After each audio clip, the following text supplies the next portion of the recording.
Vamos abrir o santo livro, Esdras. Esdras, antes de Neemias, depois de 2 Crônicas.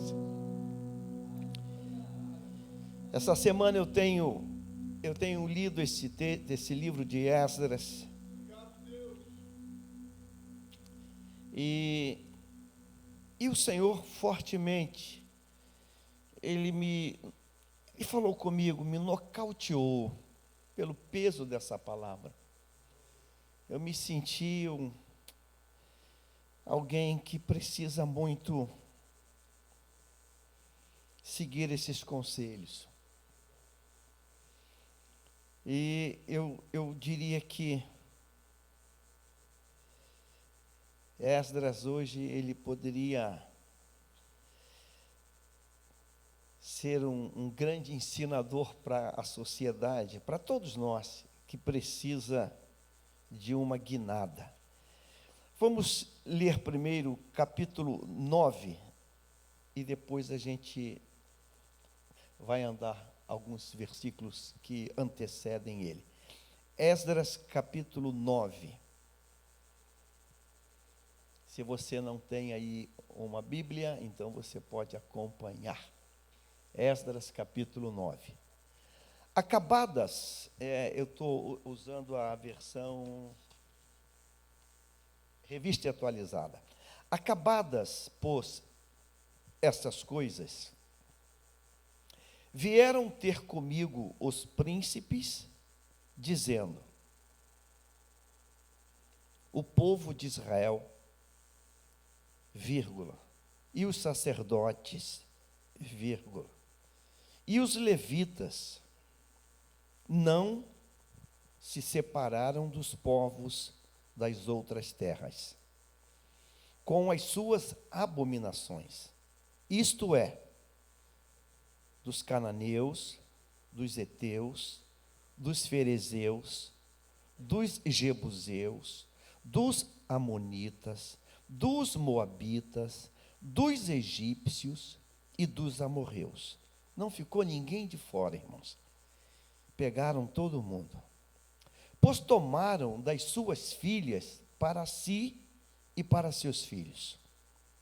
E assim se misturou a linhagem santa. Há uma linhagem santa. E a linhagem santa não pode ser misturada. E se misturou a linhagem santa com os povos dessas terras. E até os príncipes e magistrados foram os primeiros nesta transgressão. Isso é o exemplo. Então, quando o exemplo, ele não é dado aqui, esse exemplo faz escola. Olha o que diz o texto. Até os príncipes e os magistrados foram os primeiros. Eles iniciaram esta transgressão. Versículo 3.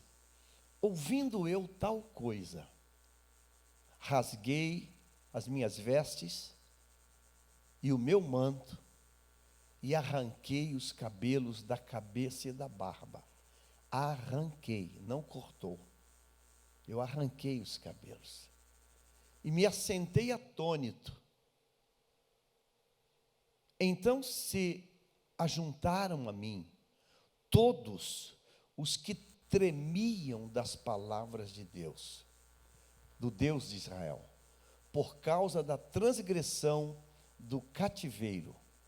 Porém eu permaneci assentado, atônito, até o sacrifício da tarde.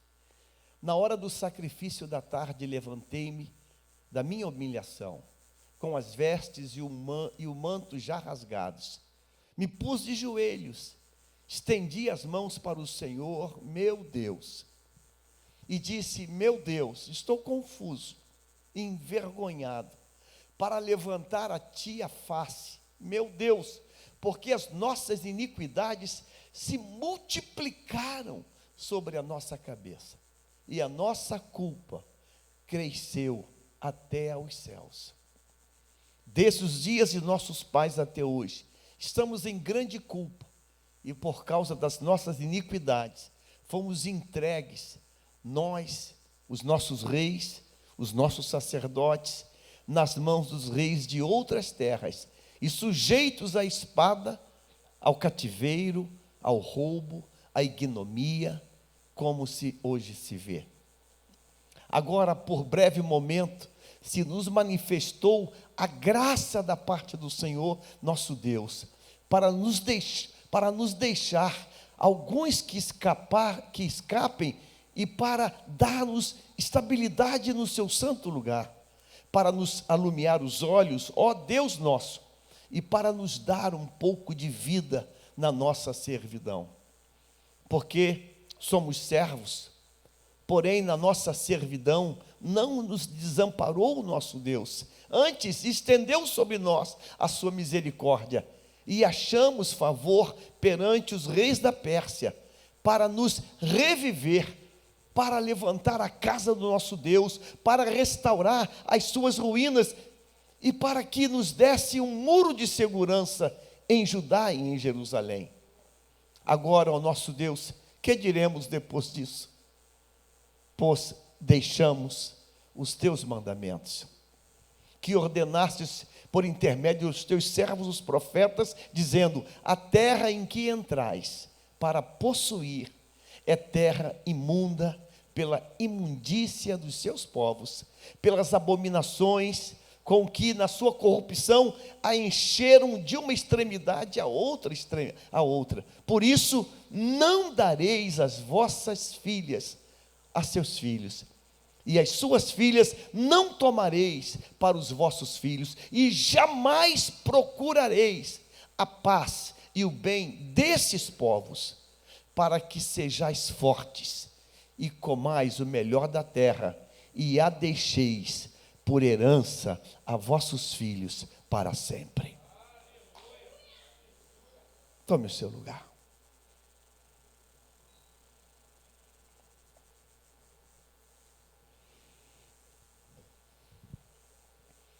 Eu peço a Deus que eu consiga, que Ele permita que esse vaso de barro consiga, além da leitura, tentar traduzir esse texto.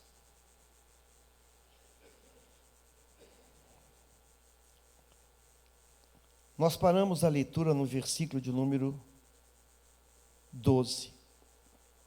Eu vou continuar até o 14 e depois a gente volta.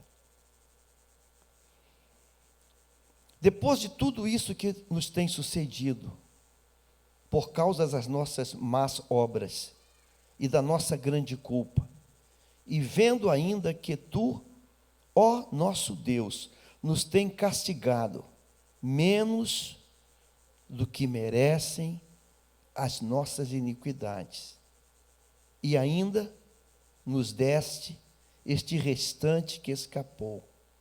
Versículo 14. Tornaremos a violar os teus mandamentos e a aparentar-nos com os povos dessas abominações? Não te indignarias tu assim contra nós, até de todo nos consumires, até não haver restante, nem alguém que escapasse? Eu quero sugerir a você que leia esse capítulo em casa, e se possível for, gostaria que sim, você lesse esse livro de Esdras. É uma noite de uma reflexão não muito longa, mas parece que esse texto, ele é claríssimo para hoje, para o Brasil de hoje. Assustadoramente claro para o Brasil de hoje. No versículo de número 12, vamos voltar a ele. Olha esse detalhe. Por isso não dareis as vossas filhas a seus filhos, e suas filhas não tomareis para os vossos filhos, e jamais procurareis a paz e o bem desses povos que aí estão, para que sejais fortes e comais o melhor da terra, e a deixeis por herança a vossos filhos. A preocupação de Deus, ou o coração de Deus, Ele está olhando para a bênção geracional. O coração de Deus Ele está olhando para a geração, os filhos. Deus está desejando isso. Deus está desejando isso. Que os filhos, os pequenos, eles tenham um local em que eles possam viver isso. Deixareis por herança a vossos filhos. O que Deus quer? O que Deus quer que os pais deixem de herança? O versículo anterior, versículo de número 2, pois tomaram de suas filhas para si e para seus filhos, grife essa expressão, e assim se misturou a linhagem santa com os povos dessas terras. Por mais radical que seja, a Bíblia é um livro radical. Há uma linhagem santa. Gostando de ouvir isso ou não, graças a Deus que quem escreveu a Bíblia não foi nenhum filósofo, não foi nenhum, não, é Deus. A Bíblia é Deus. A Bíblia é Deus. É Deus na forma gráfica. E se não entender assim, está tudo perdido.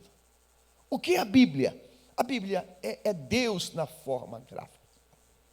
É negar o óbvio, é negar o claro.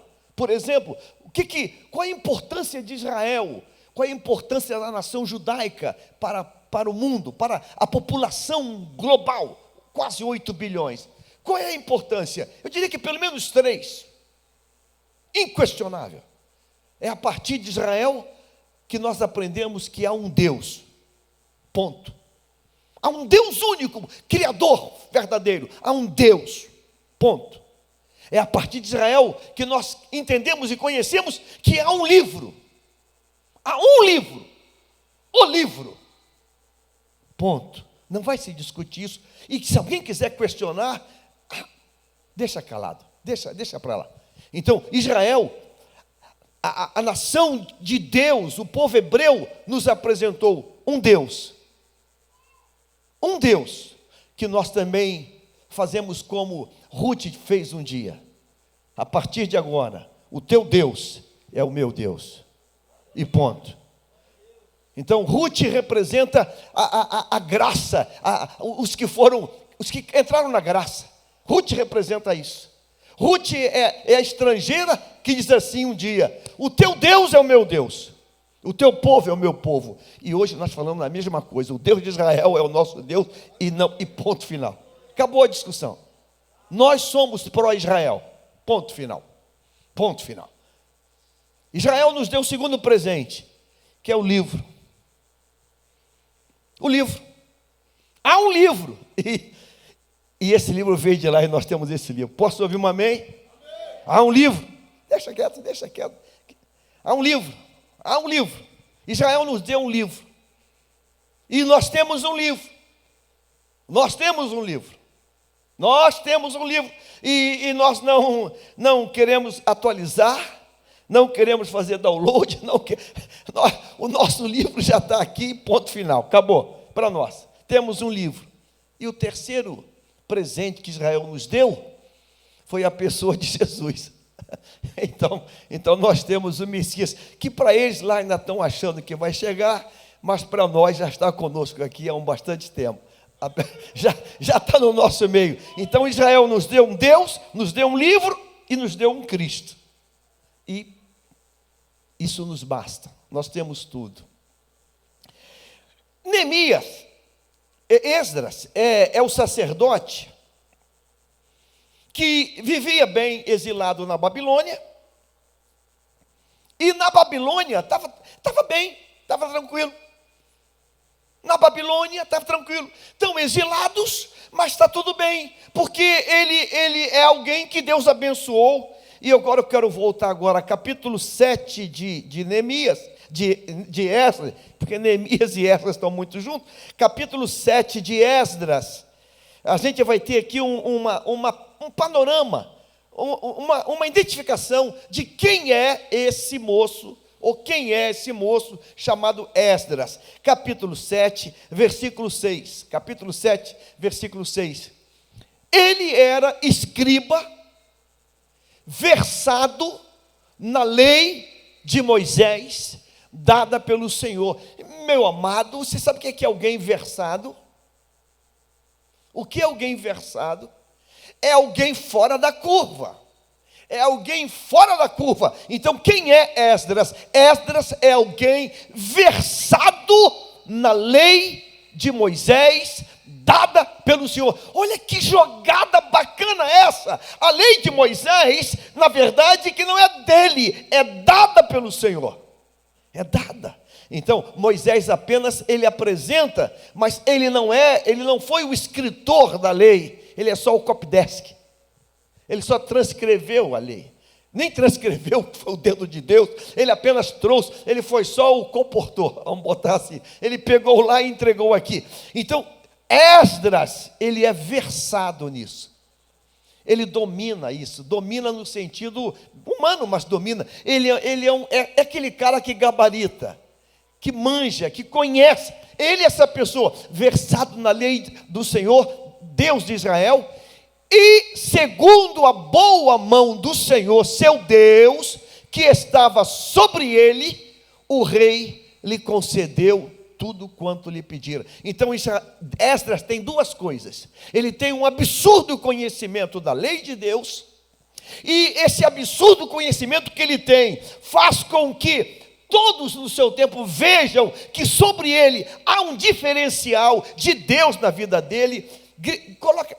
Grifa essa expressão aqui, o seu Deus que estava sobre ele, segundo a boa mão do Senhor, seu Deus. Então ele tem um diferencial, o conhecimento dele é tão profundo, que é visível, que há um quê diferencial sobre ele, e esse quê diferencial é traduzido como, é a mão de Deus que está sobre ele, ou seja, ele tem o favor de Deus, ele tem a benesse de Deus, ele tem o amém de Deus na vida dele.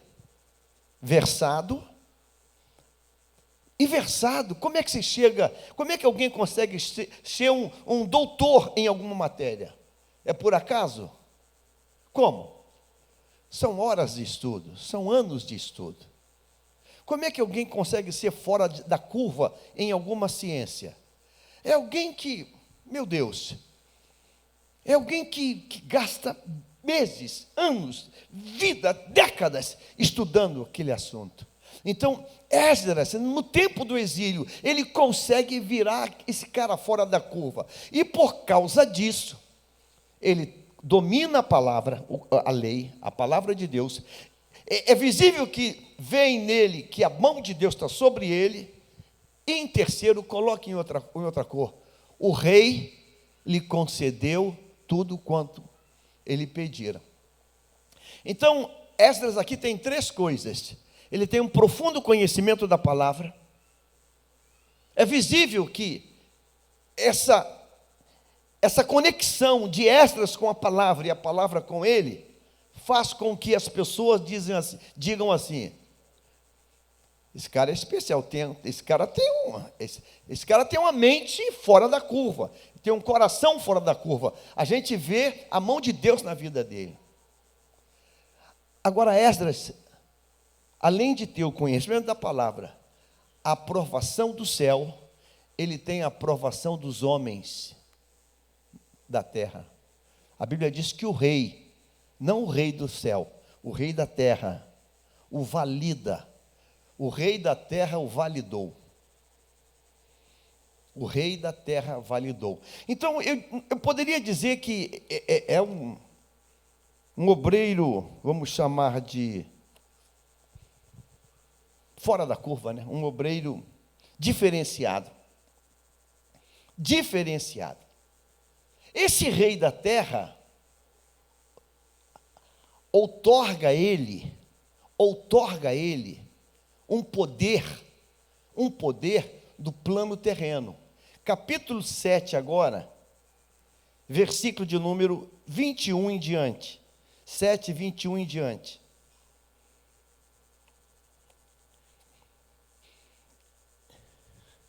Eu mesmo, o rei Artaxerxes, decreto a todos os tesoureiros que estão da além do Eufrates, tudo quanto vos pedir o sacerdote Esdras. Meu irmão, Esdras recebe uma carta, uma autoridade, que na linguagem bem mundana diz assim: esse é o cara. Veja só, Artaxerxes não é um rei, não é judeu, não é um rei hebreu. Ele vivia no exílio. Ele era um judeu que ali estava. Olha o que esse rei fez. Eu decreto a todos os tesoureiros que estão da além do Eufrates, tudo quanto vos pedir o sacerdote Esdras, escriba da lei do Deus do céu, pontualmente o que tem? Irmãos, um rei determinou que as pessoas não podiam nem questionar o que ele falasse. Olha o peso da palavra que estava sobre esse homem. O que ele falar, o que ele pedir, faça pontualmente. Ou seja, não, vou pensar pontualmente. Olha quanto poder foi investido na vida desse homem. Versículo 22. Até 100 talentos de prata. Isso é uma fortuna. Até 100 coros de trigo, até 100 batos de vinho, até 100 batos de azeite e sal à vontade. Tudo que ele pedisse, irmãos, o limite a 100 é uma coisa doida de quantidade para aquele tempo, dentro daquela métrica. E o rei está dizendo, o que ele pedir, de imediato tem que fazer isso. Tudo quanto se ordenar, segundo o mandado do Deus do céu, exatamente se faça para a casa do Deus do céu, pois para que haveria grande ira sobre o reino do rei e dos seus filhos. Também vos fizemos saber acerca de todos os sacerdotes, levitas, cantores, porteiros, de todos os que servem nesta casa de Deus, que não será lícito impor-lhes nem direitos, nem impostos, nem pedágios.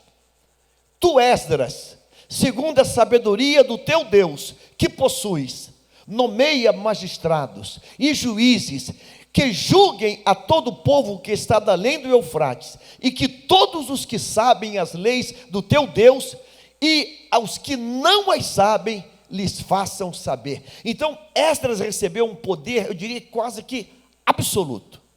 Quase que absoluto. Vamos agora para o capítulo 9. A obra avançou, o trabalho foi.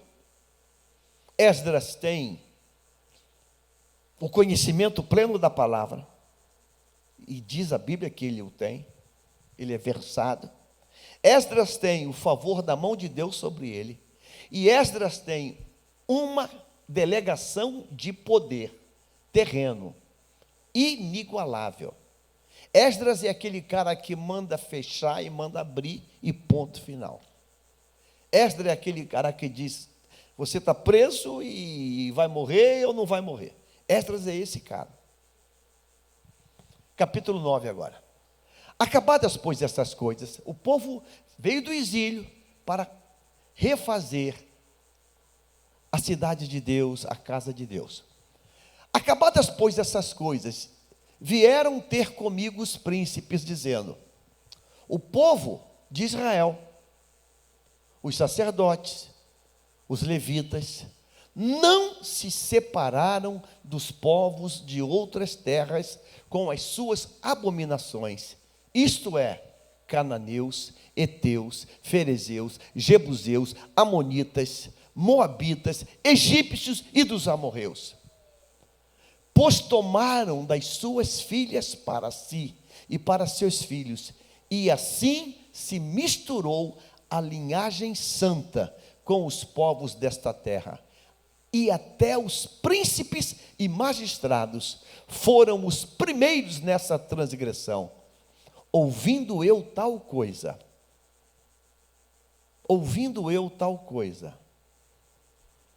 rasguei as minhas vestes e o meu manto, e arranquei os cabelos da cabeça e da barba, e me assentei atônito. Humanamente falando, ele precisava fazer isso? Não. Ele tem uma outorga de autoridade, que ele podia trazer a lei Talião novamente. Prende todo mundo. Prende todo mundo. Executa todo mundo. Destitui todo mundo. Encarcera todo mundo. Ele poderia, pela outorga que está sobre ele, ele poderia tentar resolver isso de uma outra maneira, na base da mão forte. Mas ele não fez isso. O texto diz que quando esse homem escuta isso, esse relato, ele não emite uma única palavra. Ele não solta uma única expressão. Quando, ouvindo eu tal coisa. Talvez quem trouxe, não está na Bíblia, me permita viajar um pouquinho. Talvez tenha dito: Esdras, eu tenho uma turma aí, um grupo aí de choque aí. Quer que a gente mande passar o rodo, passar o cerol? Quer que a gente comece a pegar uns aí para dar de exemplo aí, passar aí o serrote logo? Esdras não fala uma única palavra. Quando ele escuta que o caos que está estabelecido, quando ele escuta isso, ele entra em pânico, não se sentindo impotente de fazer, mas o desespero dele é tipo, como alguém que estava exilado, e Deus usa alguém que não é do povo dele, e libera, e dá uma outorga de todos os recursos, e alguém que faz parte do povo, quebra todas as leis e todos os mandamentos que Deus estabeleceu para o seu próprio povo. Quando eu ouvi tal coisa, que coisa é essa? Volta ao versículo 2, para refrescar a memória. Tomaram das suas filhas para si e para seus filhos, e assim se misturou a linhagem santa. Se misturou a linhagem santa. É por essa razão que quando a Bíblia diz: não vos ajunteis a um jugo desigual. A gente pensa nisso só no sentido do casamento. Mas jugo desigual é quando eu faço uma aliança com quem não é da aliança. Porque as ideias desta pessoa vai entrar em mim.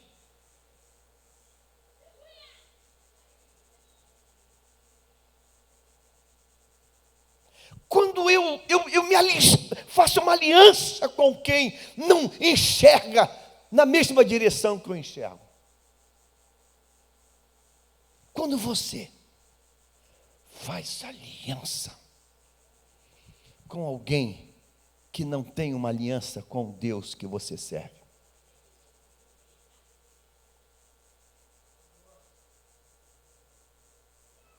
É perigoso demais.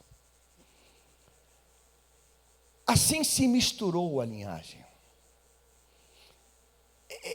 Você vai ficar, eu vou usar alguns exemplos, você vai ficar, mas não, deixa para lá, eu já estou muito velho. O meu melhor amigo não pode ser um pagodeiro. O meu melhor amigo não pode ser o presidente da escola de samba ou do baile funk. Não pode ser. O meu melhor amigo não pode ser a mariposa da televisão. Não pode ser. O meu melhor amigo não pode ser o dono da boate, o dono do barzinho.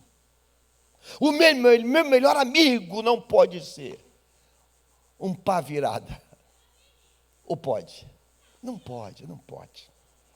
Eu posso até cumprimentar ele, eu posso até, e aí? Mas eu não posso andar no mesmo caminho que ele anda. Eu não posso viver na mesma estrada que ele vive. Porque se eu fizer isso, vai misturar. Vai misturar. E quem escreveu isso foi alguém que um dia escreveu o Salmo 1. Ele diz que é bem-aventurado quem não segue o conselho, quem não anda, quem não se assenta. Isso foi escrito um dia em algum lugar no Salmo 1. Bem-aventurado é quem não segue os conselhos, é quem não anda, é quem não se assenta. Isso foi escrito. Está em algum canto? Eu acho que está. Está em algum canto. Esdras, com todo esse respaldo de Deus, sabe, talvez ele pensou assim, meu Deus, a vitória está pronta. Deus me deu o conhecimento da palavra. É visível que todo mundo vê que a mão de Deus está sobre mim. E eu tenho um documento que me outorga todo o poder nessa terra. Agora, como dizer aquele, agora é a sua vitória. Agora é a sua vitória. Aí quando ele chega lá e vai tocando a obra, já tem alguns meses, chega pessoas para dar um relatório para ele. Não que a obra está indo bem. O relatório é desesperador. O relatório é isso aí. Olha, o Esdras, somos sacerdote, tem uma notícia para te dar. E eu preciso contar para você isso. Não é fofoca, não. É uma notícia. Olha, tomaram suas filhas deles, se enroscaram com eles e deram os filhos para eles. E assim se misturou a linhagem. Se misturou a linhagem. Irmãos, uma linhagem, quando mistura, ela fica eclética, né? Ela fica eclética. Então a gente faz uma oração e o outro bate um ponto. A gente fica eclética. Uma linhagem, quando se mistura, aí quando acontece um problema qualquer aí numa casa de encosto, afinal de contas, nós somos amor, a gente vai lá ajudar a reconstruir. A gente vai lá ajudar a reconstruir. Porque nós somos amor. Então a casa de encosto pegou fogo, a gente faz um mutirão para ir lá reformar a casa de encosto. A gente não percebe que vai misturando. E quando mistura, irmãos, quando mistura, a coisa vai ficando parda, vai ficando cinza. Se misturou a linhagem santa. Olha, não é a linhagem do hebreu, não. A linhagem santa se misturou com os povos dessa terra. Isso aqui tem pano para manga. Porque quando eu pego um ritmo de samba e boto num hino, eu estou misturando. Que me perdoem os sambistas gospel. Eu estou misturando. Você cancelado? Mas quando eu boto uma bateria de escola de samba, eu estou misturando ou não estou misturando? Eu acho que eu estou misturando. A nossa essência é santa. A nossa essência é santa. É uma linhagem santa. E quando mistura, mistura. Aí diz o texto, até os príncipes, magistrados, irmãos, ó, o topo da pirâmide, da cabeça, o topo lá em cima. Então, o problema não começa embaixo. Aí que esse texto me desespera. Porque grifa essa expressão, foram os primeiros. Primeiro significa o quê? Onde o quê? Onde começou. Onde começou. Então o problema não começou na base. O problema não começou na base. O problema começou no comando. Eu li esse texto e falei, Deus, misericórdia de mim.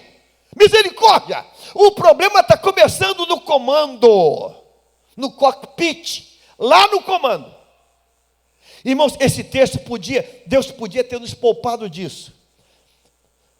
Até os príncipes e magistrados foram os primeiros. Coloque isso aí em contracor, por gentileza. Foram os primeiros, para destacar. Foram os primeiros, e completa a sentença. Foram os primeiros nesta transgressão. Então o problema começou no comando. No comando. E quem diz isso é Deus. É Deus. Então, que tipo de exemplo eu estou dando para a base, para a hierarquia de baixo? Que tipo? Que tipo? Quando começa em cima, seja o líder, o pastor, seja o pai, seja a mãe, que tipo de exemplo? Aí, pastor, os filhos não querem vir mais para a igreja. Não quer mais ser crente não, falou que não. Onde começa o problema, irmãos? Onde começa o problema? Na cabine de comando. Ou Deus está mentindo aqui?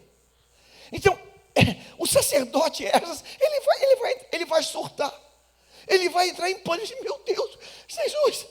Irmãos, ele vai arrancar cabelos. Arrancar. Ele arrancou, ele sangrou. O desespero dele foi tão grande. Jesus está voltando, igreja. Ele está voltando. Nós estamos relativizando o absoluto, ou tentando relativizar o absoluto. Tomaram suas filhas. Aí, irmãos, se tivesse essa narrativa, sem essa última sentença, esse e até, a gente diria assim, a guerra está travada, a guerra é difícil. Mas ele começa e vai dizer até príncipes e magistrados. Príncipe é quem governa, magistrado é quem julga. Então, irmãos, apodreceu tudo. Apodreceu tudo. Apodreceu tudo e o apodrecimento começou aonde? Na cabeça. Na cabeça. Porque se começa embaixo, quem está em cima com temor ainda, conserta aqui, conserta ali, conserta lá, secciona aqui, amputa aqui. É como aquela doença que às vezes tem que tirar um pedacinho, né? Olha, corta um pedacinho. Corta onde? Corta na ponta do dedo. Corta no artelho, até o calcanhar. Mas quando começa na cabeça? Corta onde? A cabeça. Esdras entrou em desespero. Esdras, ele recebe a pior notícia que podia receber. A minha pergunta, parece com hoje? Parece com hoje ou não?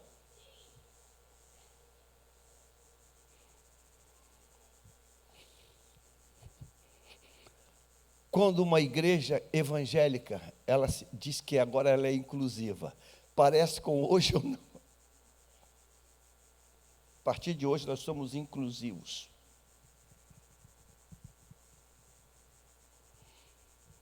Parece com hoje ou não, quando uma igreja evangélica convida os queridos do encosto para fazer uma proclamação de paz na cidade. Está misturando ou não? Eu acho lindo quando eu leio o livro de Esther. A palavra de Amã para mim, aquele Amã foi boca de... Deus, o diabo falou um pouco de coisa boa, coisa verdade ali. Amã diz assim: ó rei, existe no teu povo, no meio desse povo, um povo diferente, que vive diferente, que se mantém diferente, e que ele não querem ser igual a gente, não. E convém matar esse povo todo. Irmãos, eu quero pedir a Deus que esse povo ainda exista. Ainda tem que existir um povo diferente, meu irmão. Até a mãe entendeu. O problema hoje é que as pessoas não estão entendendo mais. Então, quando a liderança, ela não dá exemplo para quem está embaixo,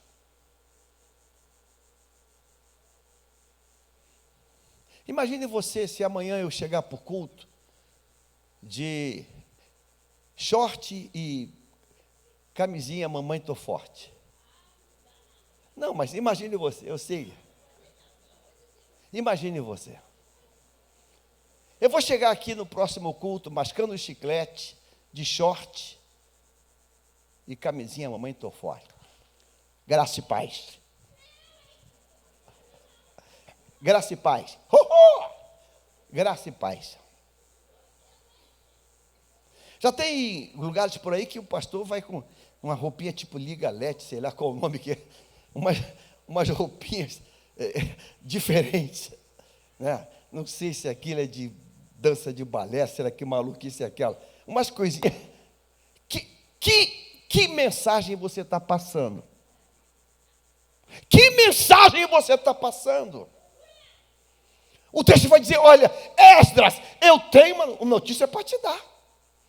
Você recebeu de Deus o conhecimento, você é versado, a gente vê a mão de Deus sobre a tua vida, e você tem uma carta do rei com plenos poderes, e você voltou, a obra está tocando, a coisa está indo, olha, está levantando tudo, mas eu tenho uma notícia para te dar. Tomaram as filhas deles e deram os filhos para elas. Assim se misturou a linhagem santa. Você está dizendo para mim que linhagem santa, ela pode misturar? Pode. Foi assim que Salomão desgraçou a vida dele. Exatamente assim. Exatamente assim, quando ele começa a se envolver com meninas de outra fé. Foi exatamente assim. Foi assim que Sansão se desgraçou. Foi exatamente assim. Exatamente assim. A Bíblia diz que não vos ajunteis a um jugo desigual. A gente hoje está contemporizando. Pastor, não é crente, mas é uma pessoa maravilhosa.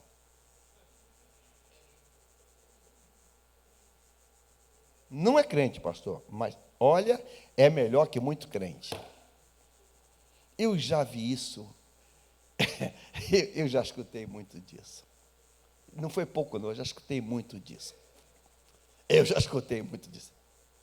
Irmãos, em nome de Jesus, você é linhagem santa, bota isso no teu coração. Fala, eu sou linhagem santa. E para me envolver, meu irmão, tem que ser linhagem santa.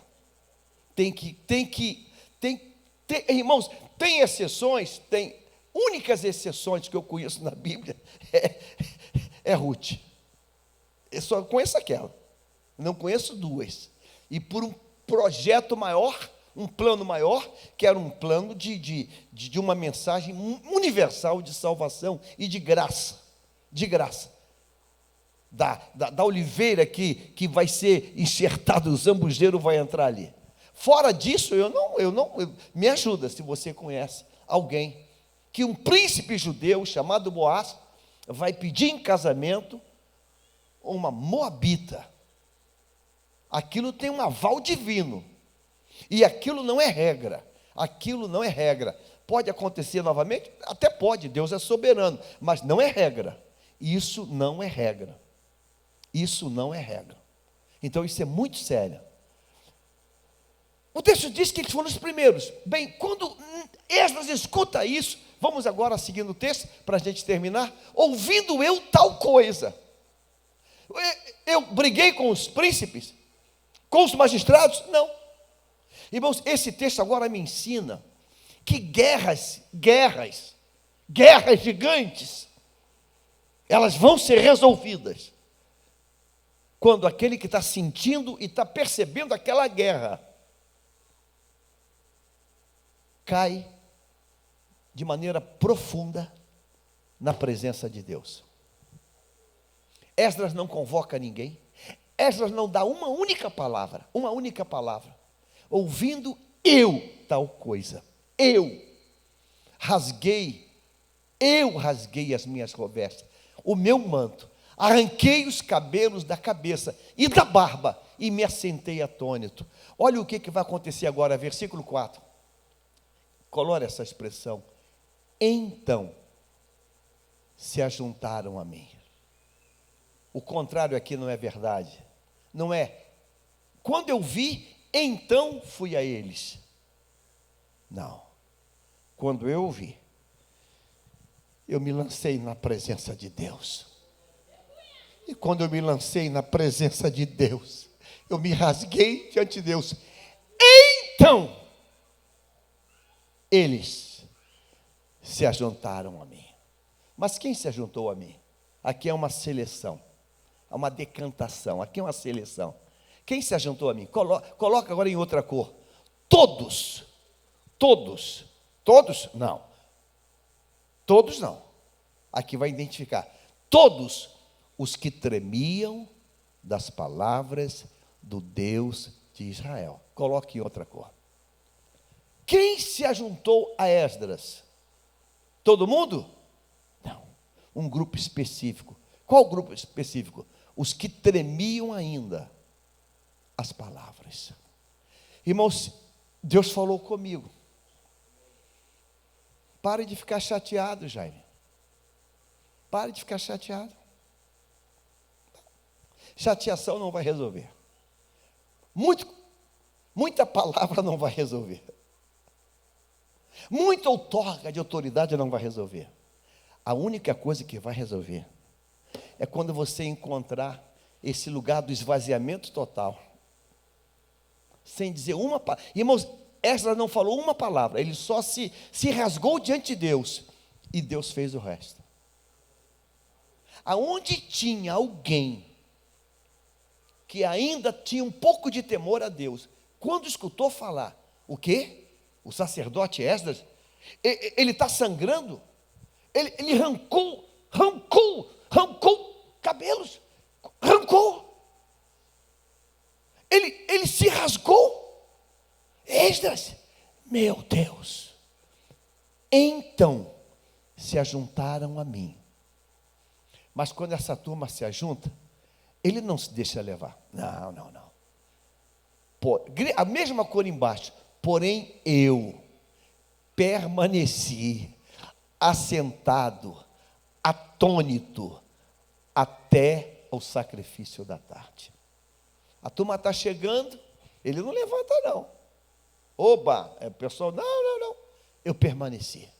E ele fez tudo isso por causa da transgressão dele? Não, da transgressão da sociedade, dos sacerdotes, dos príncipes, deles. Ele permaneceu até o sacrifício da tarde, naquela situação. E as pessoas vão chegando. Próximo versículo 5. Na hora do sacrifício da tarde, levantei-me da minha humilhação, com as vestes e o manto já rasgados. Ele é sumo sacerdote, ele rasgou os mantos. Sumo sacerdote. E agora, ele se levanta para se colocar de joelhos. E me pus de joelhos. E estendi as mãos para o Senhor, meu Deus. Irmãos, estão vendo aquela cena? E é a partir desse momento que uma onda, uma tsunami divina começa a acontecer. É a partir desse momento. Sabe o que Deus falou comigo? O quadro é de caos. O quadro é um caos. Estamos vivendo um caos. Esse é o quadro. E falar não vai resolver. Ir para as mídias, postar também não vai resolver. Esse quadro só tem solução agora na ação divina, encontrando alguém que ainda teme o porquê. É Deus encontrar alguém que ainda tem um pouco de temor. E quando Deus encontra alguém que tem um pouco de temor, Deus vai atrair essas pessoas para retornar, para ir até onde está o sacerdote Esdras, para que o caos não seja estabelecido e para que a bênção geracional não seja interrompida. Não seja interrompida. Capítulo 9 vai falar dessa associação. Segue o texto agora, 6. E disse: meu Deus, estou confuso e envergonhado. Ele está dizendo, não é ele que fez aquela maluquice, mas ele puxou para ele, levantar, e como eu levantar minha face diante de ti, meu Deus, porque ele puxa para ele, as nossas iniquidades se multiplicaram sobre a nossa cabeça, e a nossa culpa, o sumo sacerdote, cresceu até os céus. Desde os dias de nossos pais até hoje estamos em grande culpa por causa das nossas iniquidades. Fomos entregues, nós, nossos reis, nossos sacerdotes, nas mãos dos reis de outras terras e sujeitos à espada, ao cativeiro, ao roubo, à ignomia, como se hoje se vê.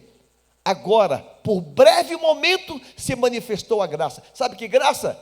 Ter recebido a autoridade, o poder de retornar e de refazer a cidade de Deus. A graça da parte do Senhor nosso Deus, para nos deixar alguns que escapem e para nos dar estabilidade no seu santo lugar, na sua presença, na sua casa, para nos alumiar os olhos, ó nosso Deus, e para nos dar um pouco de vida na nossa servidão. Esta está dizendo que Deus enviou a graça, tocou no rei, o rei permitiu, Ciro, Artaxerxes, voltem, edifiquem novamente. Mas o aval do rei não teve ação no pecado do povo. Então há uma permissão governamental, mas o problema é espiritual no meio do povo. Há uma permissão, há uma graça que está sendo dada, mas o povo está pegando outro caminho. Versículo 9: porque somos servos, porém na nossa servidão não nos desamparou o nosso Deus. Ou seja, a gente era escravo lá, e Senhor, Tu não nos deixasse, não nos abandonasse, antes estendeu sobre nós a Sua misericórdia, e achamos favor aos reis da Pérsia. Esta está dizendo, irmãos, que mesmo no exílio, a graça de Deus estava lá, e não permitiu que eles perecessem, e até o rei concedeu, para nos reviver, para levantar a casa do nosso Deus, para restaurar suas ruínas, para que nos desse um muro de segurança. Deus usou um rei ímpio para que o povo fosse abençoado. Versículo 10: agora, nosso Deus, que diremos depois disso, depois desse relato? Pois deixamos os teus mandamentos. Isso é para sentar e chorar, meu irmão. Versículo 11: porque que ordenastes por intermédio de teus servos, profetas, dizendo, colore tudo isso aí agora, a terra em que entrais para possuir é terra imunda pela imundícia. Ou seja, os povos qualificaram, eles contaminaram aquela terra, eles prostituíram aquela terra, eles tornaram aquela terra imunda, tudo pelas abominações da sua corrupção, e encheram de uma extremidade até outra extremidade. Sabe, irmãos, aquela terra que era a terra de Deus, agora está contaminada. Está contaminada. Esses pecados estão contaminando a terra. Você acha que aborto não contamina a terra? Você acha que relação de iguais não contamina a terra? Você acha que não? Você acha que esses programas de desgraças não contaminam a terra? Acha que não?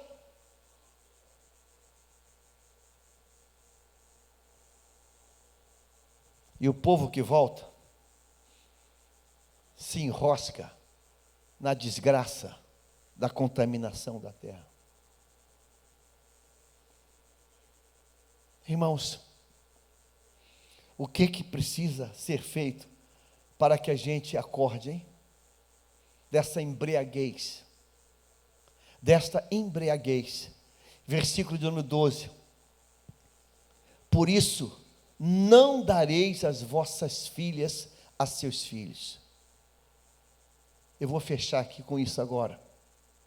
Não tomareis para os vossos filhos, jamais, grife essas, não pode grifar tudo depois, jamais procurareis a paz e o bem desses. Deixar muito claro, esse texto não é meu. Eu vou deixar claro, esse texto não é meu. Jamais procurareis a paz e o bem desses povos que lá estão. Quando um pastor, eu vou desligar o microfone.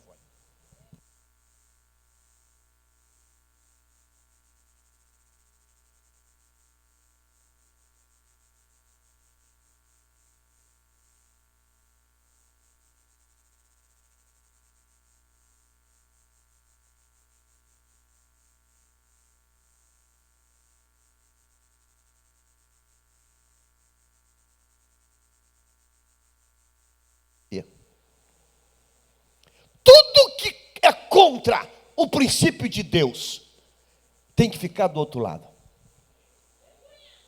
Deus deu mandamentos. Não matarás. Você aprova aborto? Eu estou do outro lado. Eu estou do outro lado. Eu estou do outro lado. Eu estou do outro lado.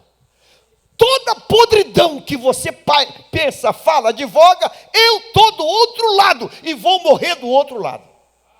É inegociável isso. Deus está dizendo, por isso não dareis vossas filhas e seus filhos para as filhas dele. Ou seja, sem acordo, sem comunhão, sem parceria, sem associação, não dareis, não tomareis. Agora, olha, grifa, sublinha isso, jamais. O que é jamais, irmãos? Jamais, jamais. Jamais, jamais procurareis a paz e o bem desses povos. Jamais. Jamais. Meu amigo, a tua estrada é aquela, a minha é essa. A tua estrada é aquela, a minha é essa. Irmãos, não fui eu que falei, esse texto não é meu. Jamais, jamais procurareis a paz. Eu não quero que ninguém morra, mas a tua estrada é aquela, a minha é essa.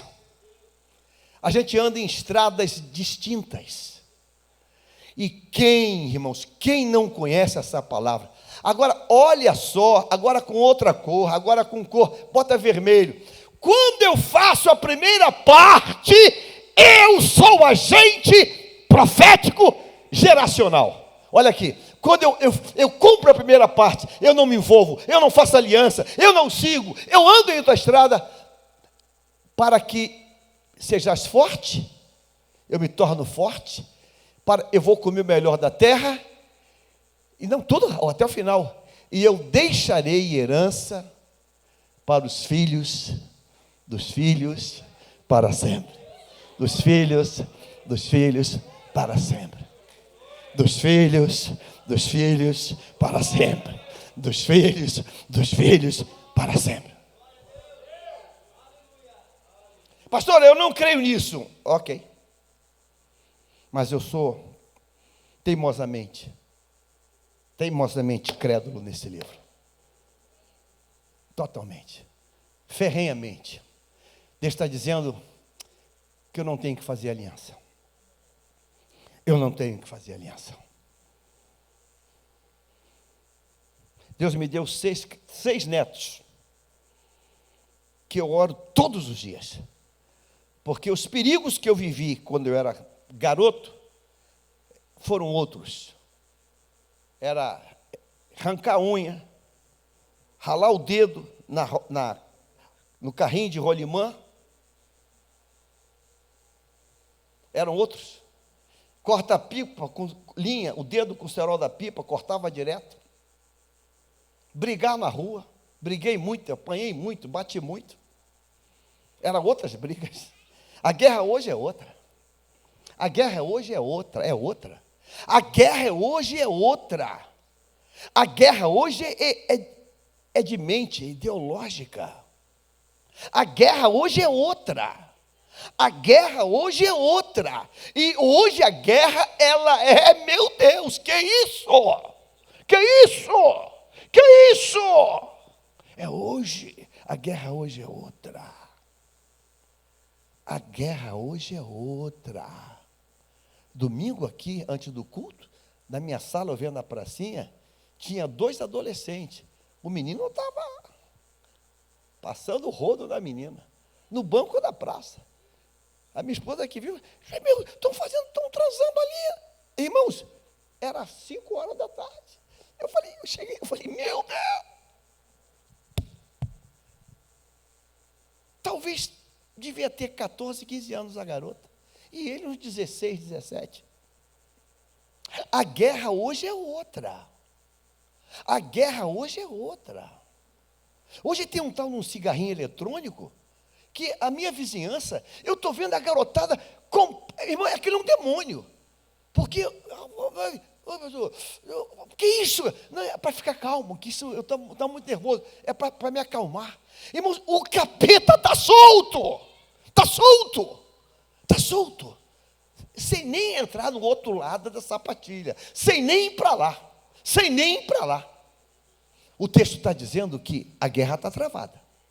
E a guerra está travada, começa com a mistura, ela começa com a associação. Fica de pé, em nome de Jesus, fica de pé, por favor. Se você consegue ler para mim essa palavra, 1, 2, 3, diga assim: por isso, não dareis as vossas filhas a seus filhos, e as suas filhas não tomareis. Ah, pastor, mas ela é muito bonita, é a mais bonitinha. Ela é a mais bonita, pastor. Ela é a mais bonita. Ela é a mais bonita da sala, é a mais bonita da rua, é a mais... Não dareis! Não dareis! Não dareis! Se você fizer isso, você vai ser forte, vai comer o melhor da terra e vai deixar uma herança para teus filhos. Posso ouvir um amém? Diga: Senhor, eu te peço perdão. Eu te peço perdão, Senhor. Senhor amado, que eu entenda que eu não posso misturar. Eu sou uma geração santa. Eu sou propriedade exclusiva. Nós somos. Que eu entenda isso hoje. Ó Deus, e se eu vacilar, a geração de filhos vão pagar essa conta. Ó Deus, guarda para que eles não paguem essa conta. Em nome de Jesus, diga amém.